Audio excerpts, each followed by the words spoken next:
আজকে সানডের দেশি মুরগির ঝোল রান্নার দায়িত্ব পড়েছে আমার ওপর। কিন্তু আমার বিগ বস যে চ্যালেঞ্জটা আমায় দিয়েছে সেটা হচ্ছে এই রান্নাটা পাঠানো হবে আমার শ্বশুর বাড়ি টেস্টিং এর জন্য। আমার শাশুড়ি আবার খুব ভালো রান্না করে, তাকে মানে যা তা রান্না করে পাঠানো যাবে না।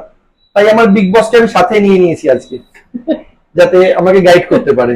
আলুটা অলরেডি ভেজে রাখা হয়েছে, সাথে পেঁয়াজটা আমি এখন ভাজছি, লাল লাল হয়েই এসছে পেঁয়াজটা।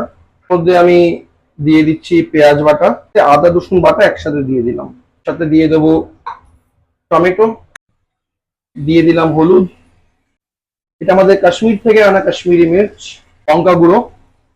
এখানে মশলাটা ভালো করে মিক্স করা হয়ে গেছে, এবার মাংসটা দিয়ে দেবো। কি গো, কত দূর? এই যে মাংসগুলো এবার দিয়ে দেবো, উইংসটা যাচ্ছে আগে। দাও। বাহ, বেশ সুন্দর দেশি মুরগি কষা।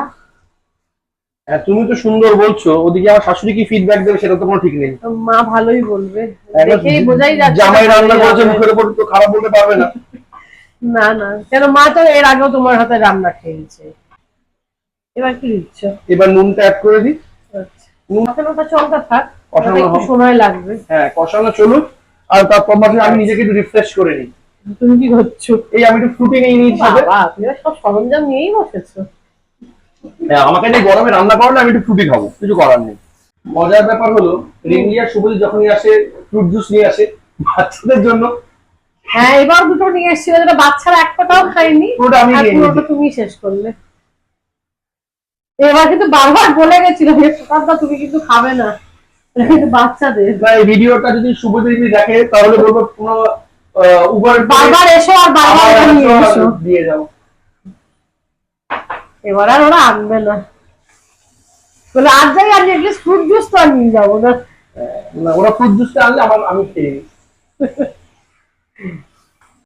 এবার কি আলুগুলো এবার ভাজা আলুগুলো আমি এর উপর সাথে দিয়ে দিচ্ছি। মাংসটা কিন্তু সুন্দর কষে গেছে, এরপর এর মধ্যে আমি জলটা দিয়ে দেবো।